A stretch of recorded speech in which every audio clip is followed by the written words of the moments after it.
Dato personal.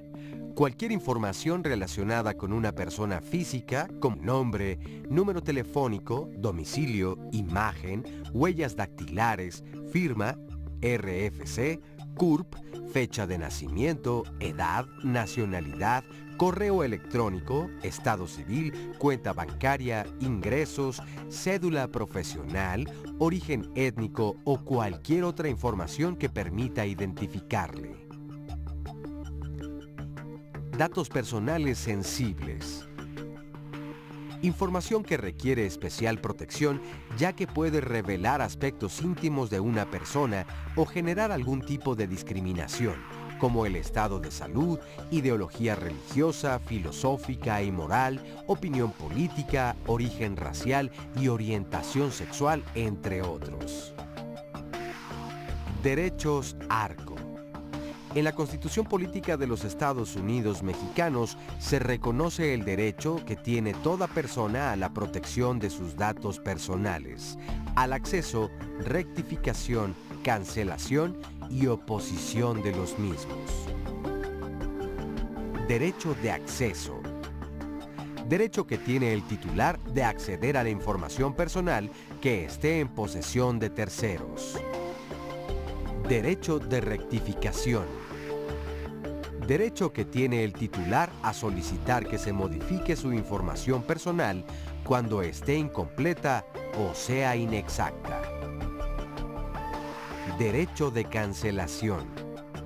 Derecho que tiene el titular para solicitar que se eliminen sus datos personales cuando considere que no están siendo empleados correctamente. Derecho de oposición. Es el derecho que tiene el titular para negarse o solicitar el cese al uso de su información personal. Ley Federal de Protección de Datos Personales en posesión de los particulares.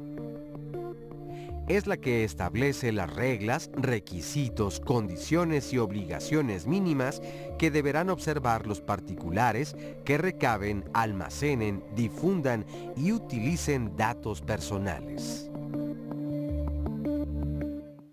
Bueno, pues estamos hablando de los datos sensibles y le quitamos un poco la palabra a Luis porque teníamos que hacer una pausita, pero retomamos. Estos datos sensibles, ¿cómo podemos protegernos mejor?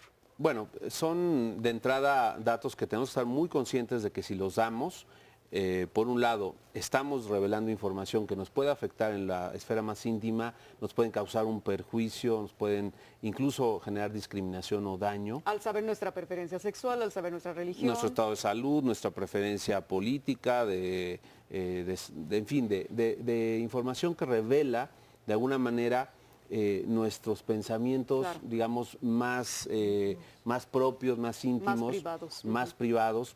Y entonces debe de haber, por un lado, conciencia en el titular y por otro lado, a quien se los demos, porque a lo mejor hay justificación para dárselos, no menos pues a tu médico tratante, a lo mejor te lo piden en la escuela, algún dato que efectivamente revela tu origen étnico. Pero esa información debe particularmente ser cuidada por quien está y debe de recabarse el consentimiento expreso y por escrito de cada uno de nosotros, o si son menores, pues de los padres de familia, se tiene que recabar ese consentimiento. Y tiene que haber medidas reforzadas, tecnológicas y medidas de seguridad que precisamente atiendan a ese deber de confidencialidad, de seguridad. ¿Tenemos alguna forma de poder, en cuanto a derechos internacionales o en el derecho, en la ley aquí en México, tenemos alguna manera de poder protegernos también a los que ya han fallecido? Porque vuelven a preguntarnos esto, de cómo proteger los datos de una persona que ya murió. Mira, aquí hay dos puntos muy importantes. Primero, tenemos la ley federal de particulares, la cual atiende justamente al tratamiento que se da por parte de particulares. Y tenemos la Ley General de Protección de Datos en posesión de sujetos obligados.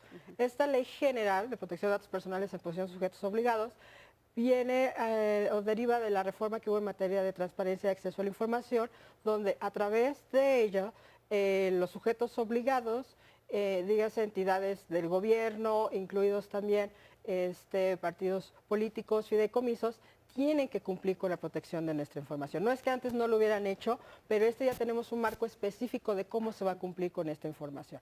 La ley federal, en este caso la de particulares, sí directamente el INAI es quien conoce. En caso de la ley general se estableció de que cada estado debería emitir una ley de protección de datos personales en posesión de sujetos obligados. ¿Esto ya está contemplando todo el aspecto de Internet? Esto porque ya existía la ley desde mucho tiempo atrás, claro. pero lo de Internet es reciente. Aquí es con independencia. Nuestros derechos humanos están garantizados en el mundo offline y en el mundo online. No es diferencia. La diferencia es la forma en que nosotros vamos a entregar esos datos y cómo se va a tratar. Por ejemplo, con particulares, pues si tenemos muchas páginas que entramos de empresas o para descargar aplicaciones, comercio electrónico, que compartimos datos. Y cuando hablamos de los sujetos obligados, pues bueno, con lo de gobierno abierto, gobierno electrónico, estamos compartiendo mucha de nuestra información. Entonces, no importa, aquí no importa el hecho de que esté offline o en el mundo online, están protegidos, se debe proteger y se debe garantizar esta protección de nuestros datos personales. Como lo comentábamos hace un rato con Gustavo, en caso de que una persona que ya ha fallecido, pues bien, la persona que ejerce la titularidad, en este caso la que represente, puede ir a solicitar el acceso a esta información. En caso de la ley general, que es sujetos obligados, además de que tiene que acreditar esta titularidad, pues bueno, la ley establece que la persona que falleció debió haber estipulado que se tenía o se podía acceder a estos derechos. Entonces, aquí ¿estipulado en un testamento o cómo? Pues estipulado en para que sea legal. En algún medio. En algún medio. Dice la ley. Sí, no dice la ley, nada más se debe haber estipulado, de haber manifestado que se tiene que hacer. Entonces, yo supongo que en el procedimiento que se dé, sobre todo ante sujetos obligados, se va a tener que emitir alguna resolución o alguna opinión donde se establezca si tiene que ser dentro de un testamento o se tuvo que haber hecho dentro de otro medio. Juanca, perdona, pues a manera de conclusiones, porque nos